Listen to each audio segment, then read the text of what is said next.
हाँ जी बच्चों, आज दो चैप्टर एक साथ शुरू कर रहा हूँ।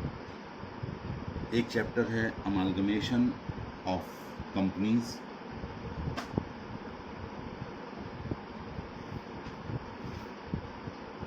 आपके पास अमालगमेशन के नोट्स हैं, निकाल लीजिएगा वो। और इसी के साथ ये पूरा का पूरा चैप्टर AS 14 पर बेस्ड है, अकाउंटिंग स्टैंडर्ड 14 तो AS 14 और अमालगमेशन ऑफ कंपनीज का चैप्टर दोनों एक साथ चलेंगे। और जैसे ही AS 14 कंप्लीट हो जाएगा, आप ये समझ लीजिए जर्नल एंट्रीज को छोड़ करके आपके अमालगमेशन का चैप्टर भी कंप्लीट हो जाएगा। देखिए बेटे, जब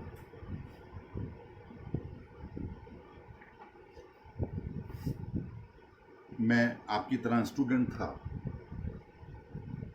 तो हमारे इस चैप्टर का नाम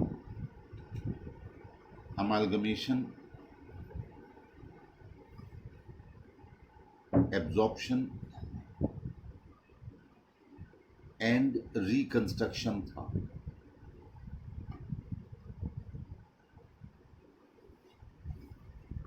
ये इस चैप्टर का नाम था, amalgamation, absorption and reconstruction. Reconstruction दो प्रकार का हुआ करता था। इंटरनल रिकंस्ट्रक्शन, जो आप लोगों ने कंप्लीट कर लिया, और एक्सटर्नल रिकंस्ट्रक्शन। अभी मैं AS 14 की कोई बात नहीं कर रहा हूं। अभी आपको जो बातें कर रहा हूं मैं अपने ज़माने की कर रहा हूं, लेकिन इसका बेस अगर एक बार बन जाएगा तो आपके लिए ज़्यादा आसान हो जाएगा। अमालगमेशन में क्या करते थे, A कंपनी है एक और दूसरी B कंपनी है। इन दोनों ने अपनी अपनी कंपनी को बंद कर दिया और मिलाकर के एक C कंपनी बना ली। इसे हम लोग अमालगमेशन कहा करते थे। इसमें क्या फीचर नज़र आ रही है आपको?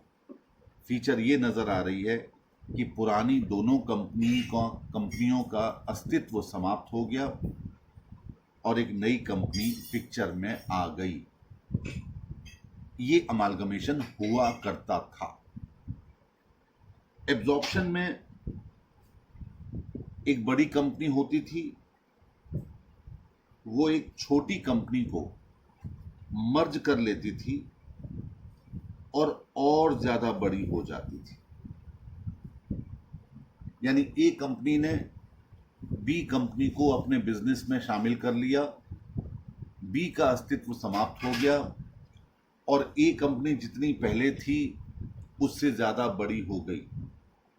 IR के लिए पेज छोड़ देना जो क्वेश्चन बचे पड़े। जो इंटरनल रिकंस्ट्रक्शन में आप लोगों ने जो अपने रजिस्टर में आप क्वेश्चंस कर रहे होंगे, जितने क्वेश्चन छूटे हैं अंदाज से उतने पेजेस छोड़ दीजिएगा, क्योंकि उसके बाद फिर अमालगमेशन स्टार्ट कीजिएगा। तो इसे हम लोग एब्जॉर्प्शन कहते थे। यानी A कंपनी ने B बिजनेस को एब्जॉर्ब कर लिया। और रिकंस्ट्रक्शन में A कंपनी है, उसने या तो एक्सटर्नली या इंटरनली अपने बिजनेस को रिकंस्ट्रक्ट किया और एक नए शेप में वो अब आ गई। बिजनेस A का ही था, उसने बाहर से या अंदर से कैसे करते हैं वो आपने पूरा चैप्टर पढ़ लिया, 20-22 क्वेश्चन भी कर लिए, और एक नया A का फॉर्मेशन बन गया। ये इस तरीके से हमने A को और अच्छा सा सुंदर सा बना लिया कर्सिव में। तो कंपनी एक ही थी।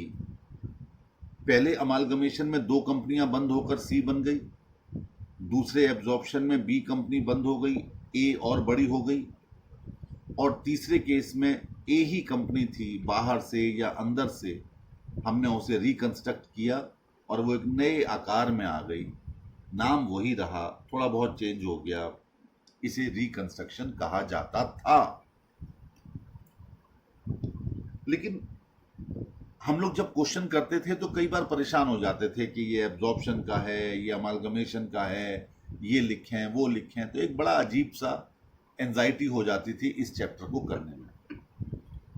और चूंकि ये चैप्टर बीकॉम में भी है, एमकॉम में भी है, सीए में भी है, सीएस में भी है, सीए इंटर में भी है, सीए फाइनल में भी है, और आपकी जिंदगी में जब सीए बन जाएंगे तो कई बार आपको इस एस्पेक्ट से जूझना होगा, आपको अमालगमेशन करवाना होगा, आपको इंटरनल रिकंस्ट्रक्शन करना होगा। तो आपके इंस्टीट्यूट ने सोचा कि क्यों ना हम एक अकाउंटिंग स्टैंडर्ड बना दें जिसकी वजह से फिर सब जगह एक जैसा काम हो जाए, ऑल ओवर इंडिया में एक जैसा काम हो जाए। तो उन्होंने AS 14 बनाया, अकाउंटिंग स्टैंडर्ड 14, और इसके बाद इसमें रिवीजन भी हुआ। तो आजकल जो हम AS 14 पढ़ेंगे वो दरअसल रिवाइज्ड है, ओरिजिनल नहीं है, बल्कि इसमें रिवीजन हुआ, और रिवीजन होने के बाद आज की डेट में जो हमारा AS 14 है उसके आगे आप अपनी स्टडी में देखना रिवाइज्ड लिखा होगा। अब इस AS 14 ने रिकंस्ट्रक्शन को तो बिल्कुल अपने से अलग कर दिया। आप याद कीजिए, मैंने जब पूरा पिछला चैप्टर आपको करवाया उसमें मैंने AS 14 का कहीं जिक्र नहीं किया, कहीं AS की बात ही नहीं की, पूरा चैप्टर खत्म हो गया। आर्टिकल्स ऑफ एसोसिएशन से ऑथोराइज होना चाहिए, जनरल रिजोल्यूशन या स्पेशल रिजोल्यूशन होना चाहिए, बोर्ड ऑफ डायरेक्टर्स में कंसेंट होनी चाहिए, रजिस्ट्रार ऑफ कंपनीज के पास 30 डेज में पहुंचना, कोर्ट के ऑर्डर होने चाहिए, सब कुछ था, बट कहीं AS नहीं आया, क्योंकि AS 14 ने रिकंस्ट्रक्शन को बिल्कुल इंक्लूड नहीं किया। उन्होंने एब्जॉर्प्शन को खत्म कर दिया, बस खाली अमालगमेशन ऑफ कंपनीज नाम रखा आपने AS का, और अमालगमेशन को 2 टाइप से बता दिया।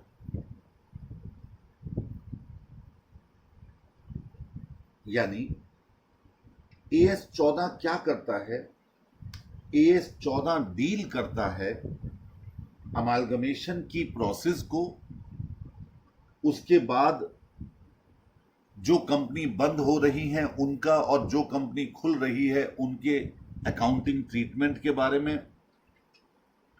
दूसरा कि इस अमालगमेशन होने से गुडविल या कैपिटल रिजर्व जो उत्पन्न हो रही हैं, क्रिएट हो रही हैं, उनके ट्रीटमेंट के बारे में। ये सारी चीजें इस AS 14 में आपको पढ़नी होंगी।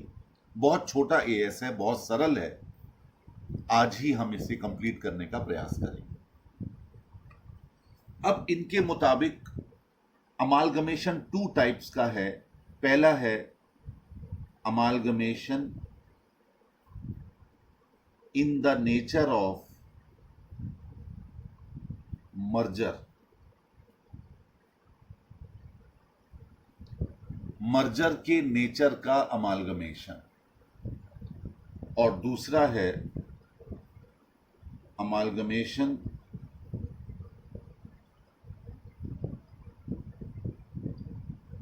इन the nature of purchase.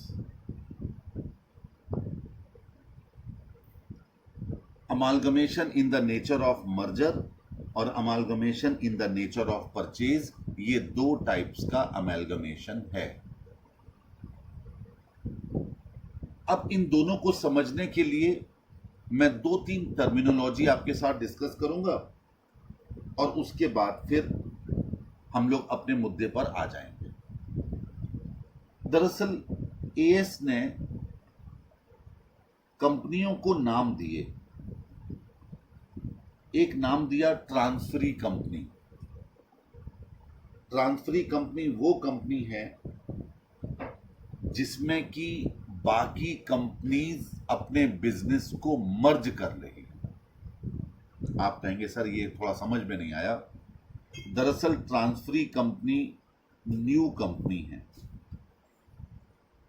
Transferee company वो कंपनी है जो अमालगमेशन पूरा होने के बाद आगे बिजनेस करेगी। ये ट्रांसफरी कंपनी के नाम से जानी जाएगी। हम लोग इसे फ्री कंपनी भी शॉर्ट में कहेंगे। और दूसरी जो और कंपनीज हैं जो अपने बिजनेस को बंद कर रही हैं, उन्हें ट्रांसफरर कंपनीज कहा जाएगा, यानी वेंडर कंपनी, यानी विक्रेता कंपनी। आप अमालगमेशन ऑफ फर्म्स पढ़ चुके हैं। जब दो फर्म आपस में अपने बिजनेस को अमालगमेट कर लेती थी, अब यहां कंपनी का अमालगमेशन है, तो वहां पर ओल्ड फर्म और न्यू फर्म हुआ करती थी। यहां पर न्यू कंपनी, इसे परचेजिंग कंपनी भी कहा जाएगा। और ये पुरानी कंपनी है, ओल्ड कंपनीज, इनको वेंडर कंपनी भी कहा जाएगा, यानी वो कंपनी जो अपना बिजनेस बेच रही है और वो कंपनी जो इनका बिजनेस खरीद रही है। ये दो बातें, ट्रांसफरी कंपनी और ट्रांसफरर कंपनी, तो फ्री कंपनी और फरर कंपनी, ये दोनों चीजें आपको याद रखनी है। अब मैंने ये दो बातें इसलिए कही क्योंकि मैं अब इसका इस्तेमाल करूंगा इन दोनों को डिफाइन करते वक्त कि amalgamation in the nature of merger क्या है और amalgamation in the nature of purchase क्या है। मैं इसे अपनी भाषा में पहले समझाऊंगा, उसके बाद आपको हम 5 कंडीशंस बताएंगे। मेरा एग्जाम्पल बहुत पुराना है, पिछले 28, 30, 32 साल से यही एग्जाम्पल दे रहा हूं और कमोवेश इसका असर होता है बच्चों पर। दरअसल मर्जर और परचेज को जब हम बाइफरकेट करेंगे, अलग अलग करेंगे, तो एएस की तो अपनी बातें हैं, वो तो मैं आपको बताऊंगा ही सही, लेकिन मैं थोड़ा सा यहां पर एक मजाक के रूप में एग्जांपल ले रहा हूं, और वो है लव मैरिज और अरेंज मैरिज।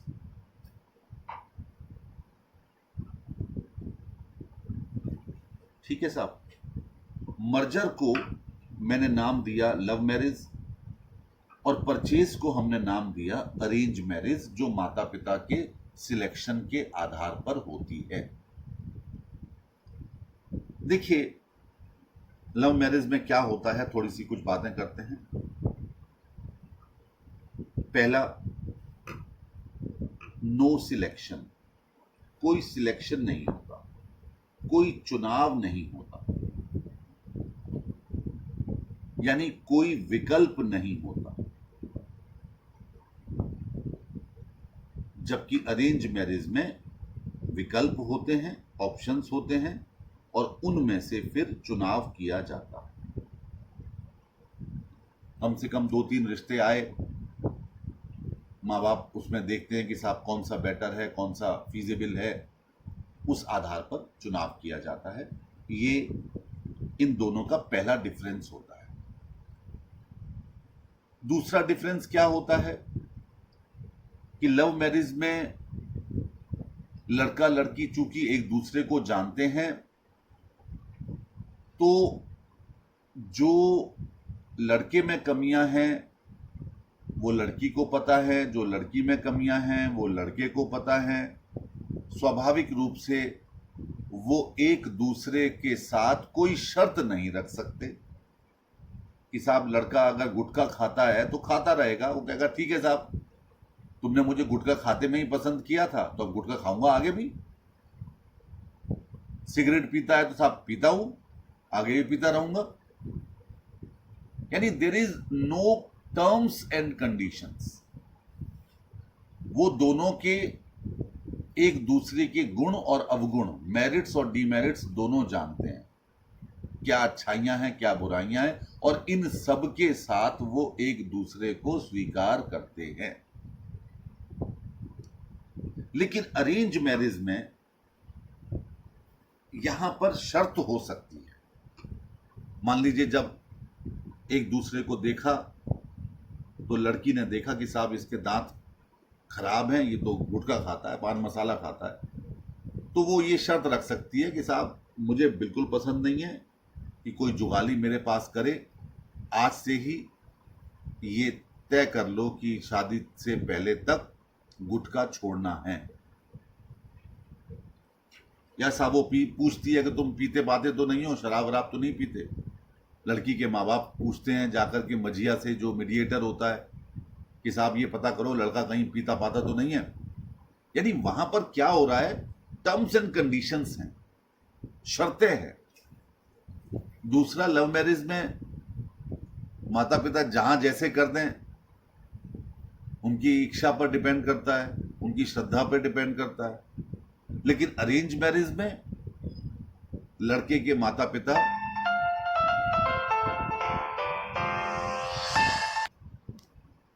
हाँ जी बच्चे, तो मैं डिस्कस कर रहा था कि मर्जर में लव मैरिज है जहां लड़की के माता पिता चाहे रिसेप्शन दें ना दें, उनकी अपनी चॉइस होती है। लेकिन परचेज में, अरेंज मैरिज में बिल्कुल लड़के के माता पिता अपनी चॉइस रखते हैं कि बारात का रिसेप्शन यहाँ पर होना है, इतने लोग आएंगे, हमें ये चीज़ खाने में चाहिए, ये सारी चीज़ें वहाँ पर बैठकर डिसाइड होती हैं। एक और बात कहूँगा, उसके बाद फिर मैं अपने टॉपिक पर आ जाऊँगा कि लव मैरिजेस में लड़की ये आशा करती है और लड़का भी करता है कि जो बिफोर मैरिज लड़की उसे समय देती थी या जो जिस तरीके से उसके साथ बिहेव करती थी वो आगे भी कंटिन्यू करे, क्योंकि दोनों एक दूसरे को पहले से जानते हैं। जो एक्सपेक्टेशन उनकी पहले थी वो आगे भी बनी रहती हैं। लेकिन अरेंज मैरिज में एक्सपेक्टेशंस तो होती ही नहीं है। पहली बार जब हम किसी से मुलाकात कर रहे हैं, पहली बार वो आने के बाद, मैरिज होने के बाद ही वो नेचर जानेगी कि वह नेचर कैसा है, कैसे वो डील करते हैं, परिवार के साथ उनके किस तरह के संबंध हैं। तो ये बेसिक बातें हैं जो लव मैरिज और अरेंज मैरिज के बीच का डिफरेंस पैदा करती हैं। सबसे बड़ी बात है सिलेक्शन होना, दूसरी बड़ी बात है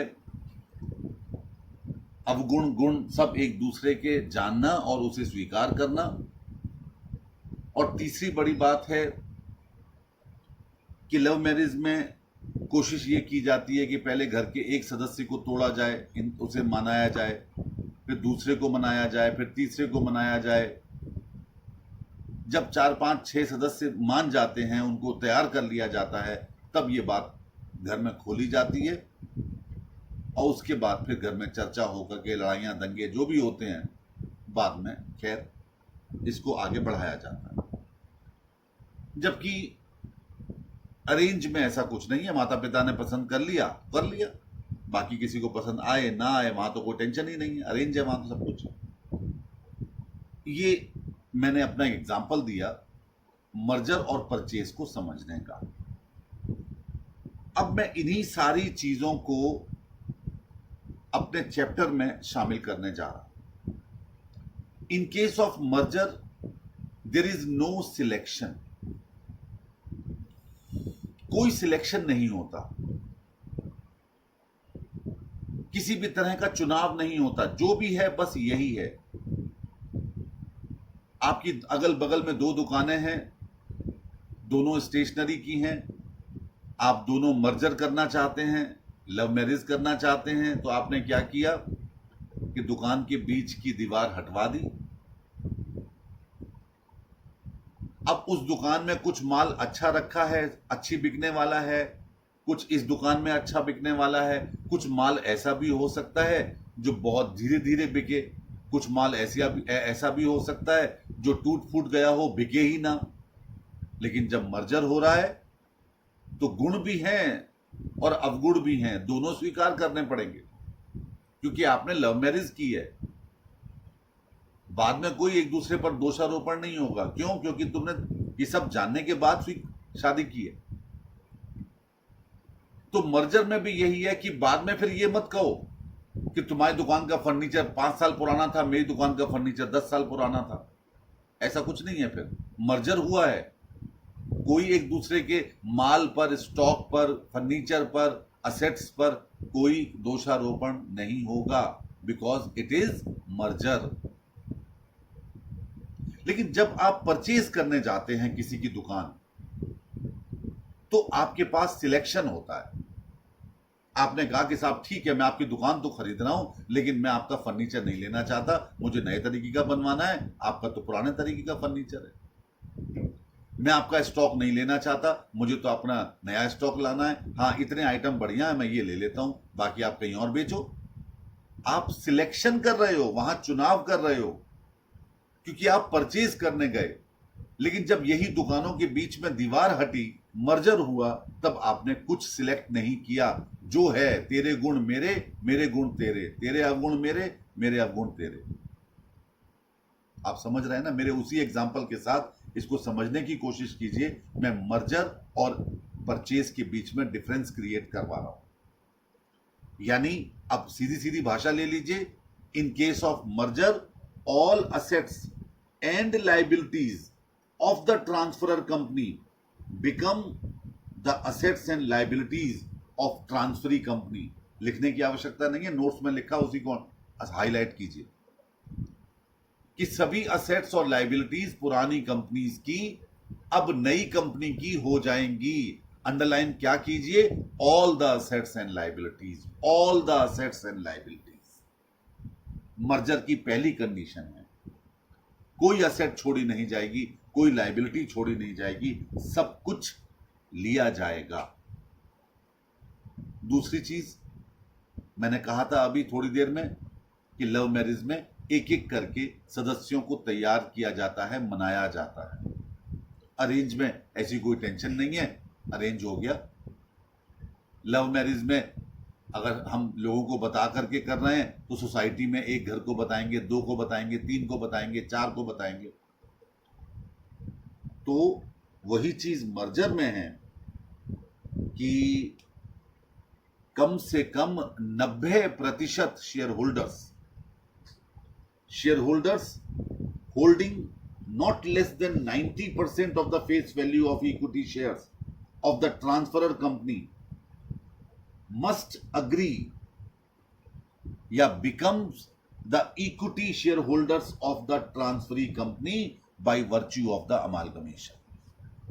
कम से कम पुरानी कंपनियों के 90%, कम से कम कह रहा हूं, मोर देन 90 हो सकते हैं, एटलीस्ट 90% लोग तैयार होने चाहिए, तब वो लव मैरिज में कन्वर्ट होगा। उसी प्रकार पुरानी कंपनियों के कम से कम 90% लोग शेयर होल्डर्स, कौन से? इक्विटी शेयर होल्डर्स, वो जाकर के नई कंपनी के इक्विटी शेयर होल्डर्स बन जाते हैं। यानी कहने का तात्पर्य यह हो गया कि वो तैयार होने चाहिए मर्जर करने के लिए। और अगर 90 से कम है तो परचेज हो गया।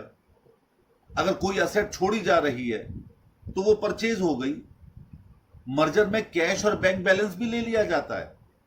यानी जब आपने दुकानों के बीच की दीवार हटाई तो उस दुकान की गोलक में जितने पैसे पड़े हैं वो दोनों के हो गए, और इस दुकान की गोलक में जितने पैसे हो गए वो भी दोनों के हो गए। ये मर्जर हुआ ना। एक दूसरे की लाइबिलिटी, टोरेंट पावर का बिल आउटस्टैंडिंग था एक दुकान का, तो अब जब मर्जर हो गया तो दोनों मिलकर के पे करेंगे। अब तो दूसरे का कोई क्रेडिटर था, कोई दुकान पे कर्मचारी की आउटस्टैंडिंग सैलरी थी, अब दोनों मिलके पे करेंगे। मतलब मर्जर में असेट्स और लायबिलिटीज सारी की सारी पुरानी कंपनीज की अब नई कंपनी की हो जाती हैं, लेकिन परचेज में ऐसा नहीं होता। आप जब क्वेश्चन पढ़ेंगे और बाई चांस उस क्वेश्चन में कहीं लिखा हुआ है एक्सेप्ट कैश एंड गुडविल या एक्सेप्ट मशीनरी एंड फर्नीचर, तो समझ लीजिए आप मर्जर का क्वेश्चन नहीं कर रहे हैं, आप परचेज का कर रहे हैं।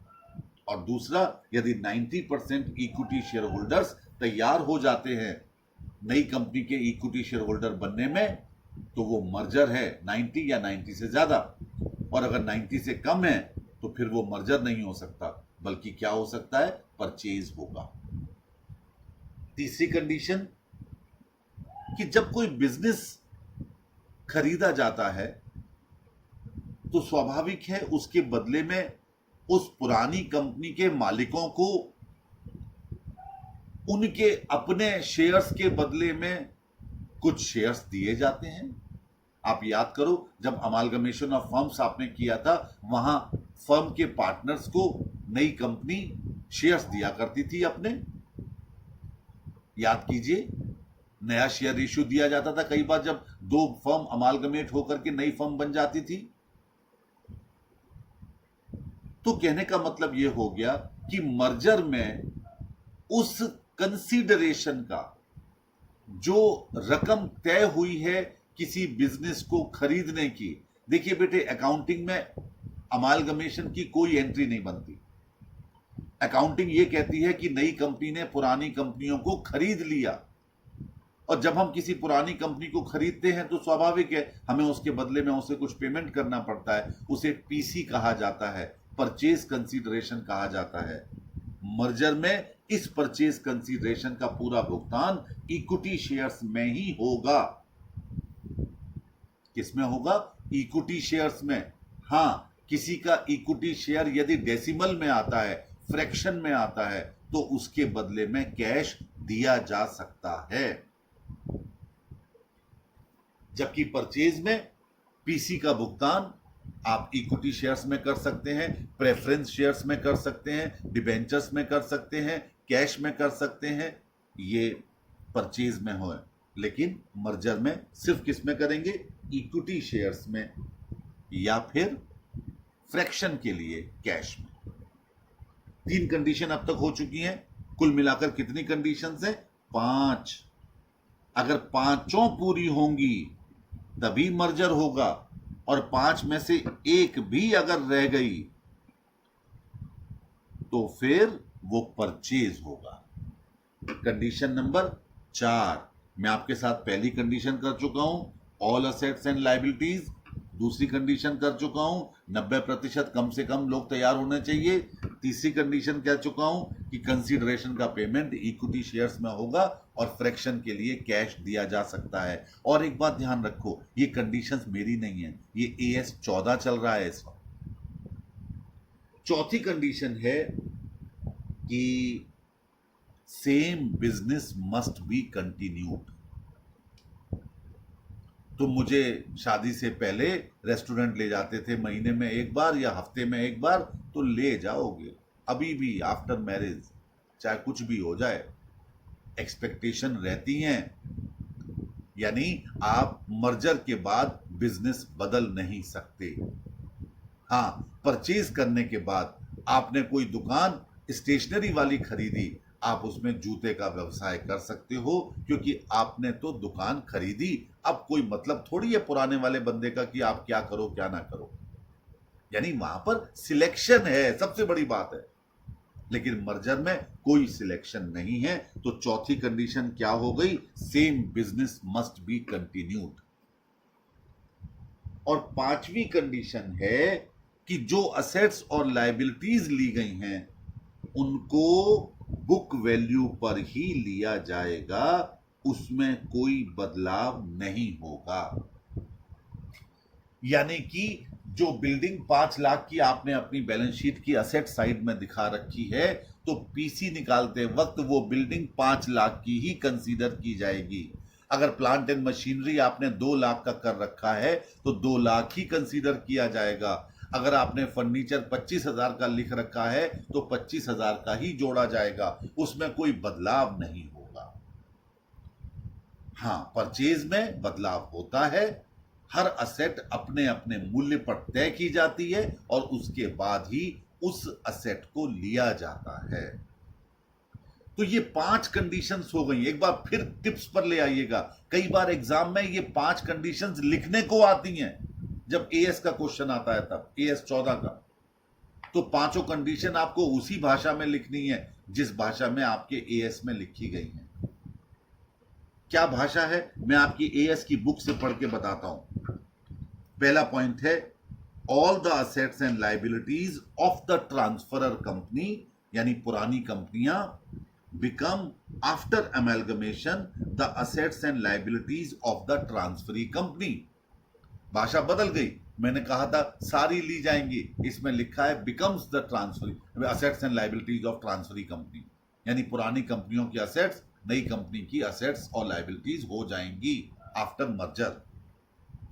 दूसरा, share holders holding not less than 90% of the face value of the equity shares of the transferor company, आगे लिखा है ब्रैकेट में, other than the equity shares already held therein immediately before the amalgamation. Amalgamation से पहले उसने जो shares ले रखे हैं एक दूसरी कंपनी में, आपस में एक दूसरे के शेयर ले रखे हैं, उसको छोड़ करके become equity share holders of the transferee company by virtue of the amalgamation, यानी अमालगमेशन की वजह से कम 90% पुरानी कंपनी के वो छोड़कर जो पहले से ही दूसरी कंपनी में है होने चाहिए, उस नई कंपनी के इक्विटी शेयर होल्डर बनने चाहिए। तीसरा, the consideration for the amalgamation receivable by those equity share holders of the transferor company who agree to become equity shareholders of the transferee company is discharged by the transferee company wholly by the issue of equity shares in transferee company, except that cash may be paid in respect of any fractional share।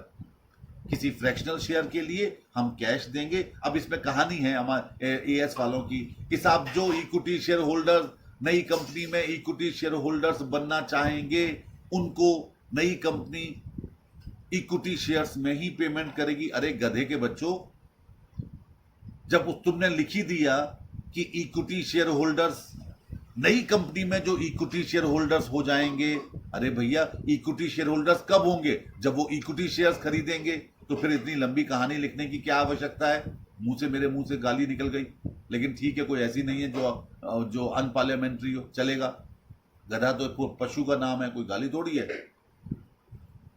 लेकिन खैर जो भी है, हमें पढ़ना है, बात करनी है। नंबर आपको तभी मिलेंगे जब गधों वाली बातों को आप लिख करके आओगे। चौथा, the business of the transferor company is intended to be carried on. वही बिजनेस आपको इंटेंडेड करना है, कैरिड ऑन करना है after the amalgamation by the transferee company. और अंतिम है, no adjustment is intended to be made in the book values of the assets and liabilities of the transferor company when they are incorporated in the financial statements of the transferee company, except to ensure uniformity of accounting policies। accounting policies की uniformity बनी रहे, इस बात को ध्यान में रखते हुए बाकी सभी असेट्स अपनी बुक वैल्यू पर ही दिखाई जाएंगी, अग्रीड वैल्यू पर नहीं दिखाई जाएंगी। अब बात क्लियर हो गई कि अगर 5 कंडीशंस पूरी हैं तो वो हो गया amalgamation in the nature of merger. और अगर 5 में से एक भी कंडीशन पूरी नहीं हो रही है तो उसे क्या कहेंगे, amalgamation in the nature of purchase. Purchase में आपको कोई कंडीशन याद नहीं करनी है, वहां तो 2 लाइनें लिखनी है। Amalgamation in the nature of purchase is an amalgamation which does not satisfy any one or more of the conditions specified in case of merger. यानी मर्जर के केस में जो कंडीशन बताई गई हैं उनमें से एक या एक से ज्यादा कंडीशंस अगर पूरी नहीं हो पाती तो उसे आप क्या बोलोगे, उसे बोलोगे परचेज। अब चैप्टर खुला और एएस 14 ही खुल रहा है सारा का सारा, और उसमें ही चैप्टर खुल रहा है जो प्रैक्टिकली आपको करना है। चलिए आगे बढ़ें। अब आते हैं मेथड्स ऑफ अकाउंटिंग।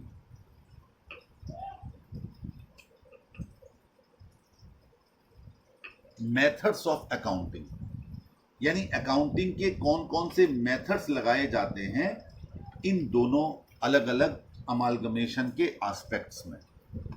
मर्जर में जो मेथड लगता है उसका नाम है pooling, pooling of interest method, pooling of interest method. मेरा पेन नहीं चल पा रहा है यहां पर, आप मेरे जबान पर ध्यान रखकर लिखिए, pooling of interest method.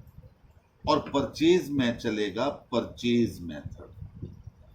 Amalgamation in the nature of purchase में परचेज मेथड चलेगा ट्रांसफरी कंपनी की बुक्स में। देखो बच्चे, ट्रांसफरर कंपनी की बुक्स तो आपको बंद करनी है सिर्फ, लेकिन जो ये मेथड बताए जा रहे हैं ये ट्रांसफरी कंपनी की बुक्स में लगेंगे।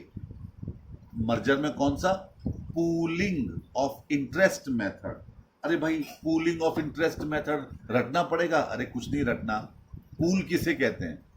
पूल कहते हैं जहां पानी को इकट्ठा कर दिया जाता है, उसे पूल कहते हैं। अब यहां पर भी इंटरेस्ट को इकट्ठा कर दिया गया दोनों कंपनियों के, इसलिए इसका नाम है पूलिंग ऑफ इंटरेस्ट मेथड। जैसे आपका स्टडी क्या कहती है?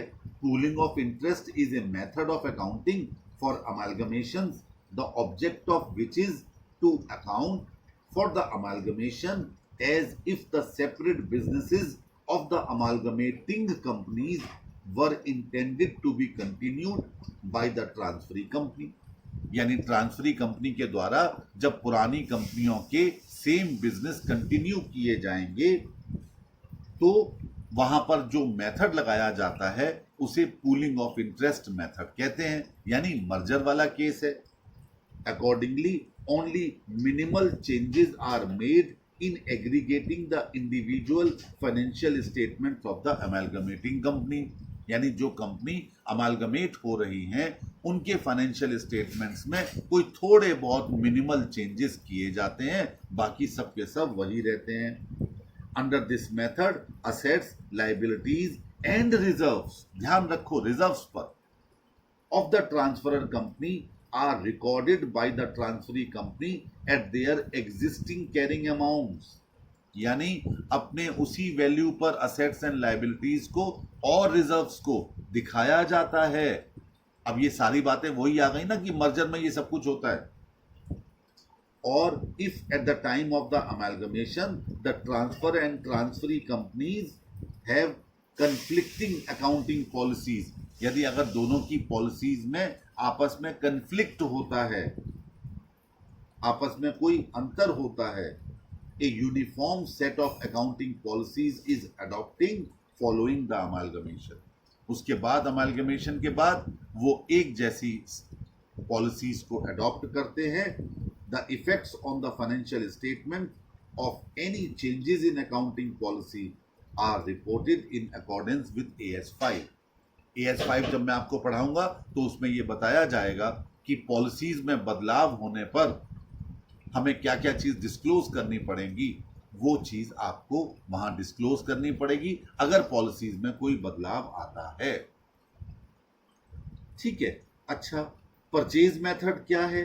परचेज मेथड वहां यूज होगा जहां amalgamation in the nature of purchase होगा। इसमें सारी असेट्स और लायबिलिटीज को एग्जिस्टिंग कैरिंग अमाउंट पर या तो मेंटेन किया जाएगा और एग्रीड वैल्यू पर या fair value on the date of amalgamation, इनको नई कंपनी की बुक्स में शो किया जाता है। दूसरा, रिजर्व्स जो पुरानी कंपनीज ने बना रखे हैं, स्टैट्यूटरी को छोड़ करके बाकी रिजर्व्स को मेंटेन करना जरूरी नहीं होता। किसमें? परचेज मेथड में। लेकिन मर्जर वाले केस में जहां पूलिंग ऑफ इंटरेस्ट मेथड लगता है वहां पर तो आपको वही रिजर्व्स उन्हीं नाम से शो करने पड़ेंगे। बात समझ में आती है? तो पूलिंग ऑफ इंटरेस्ट मेथड कहां लगने वाला है? मर्जर में। और परचेज मेथड कहां लगने वाला है?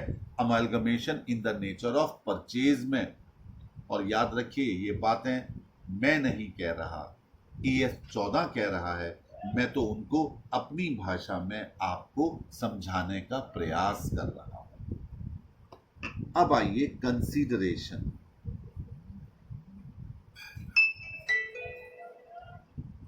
कंसीडरेशन हिंदी होती है प्रतिफल।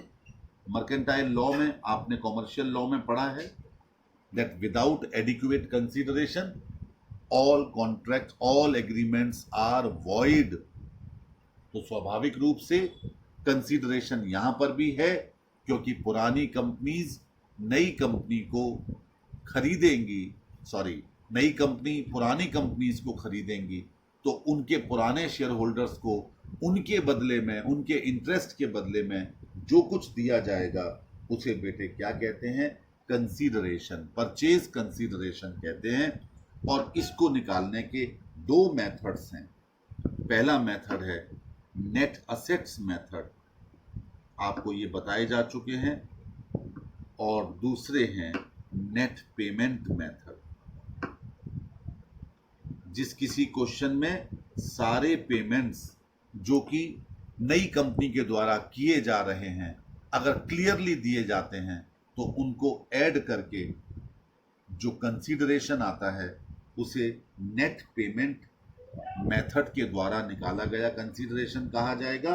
और अगर बाय चांस आपको ये सारे पेमेंट्स नहीं दिए जाते तो स्वाभाविक है हमें नेट असेट मेथड का प्रयोग करना होगा। पार्टनरशिप में मैं कन्वर्जन ऑफ ए कंपनी वाले केस में ये दोनों बातें बता चुका हूं, लेकिन फिर भी इस चैप्टर में मैं आपसे कम से कम 17 क्वेश्चन इसी के करवाने वाला हूं, पीसी का कैलकुलेशन के। लेकिन फिलहाल आपको ये बताया गया कि दो मेथड हैं, नेट असेट मेथड और दूसरा नेट पेमेंट मेथड। आगे की चर्चा अगले लेक्चर में। That's all.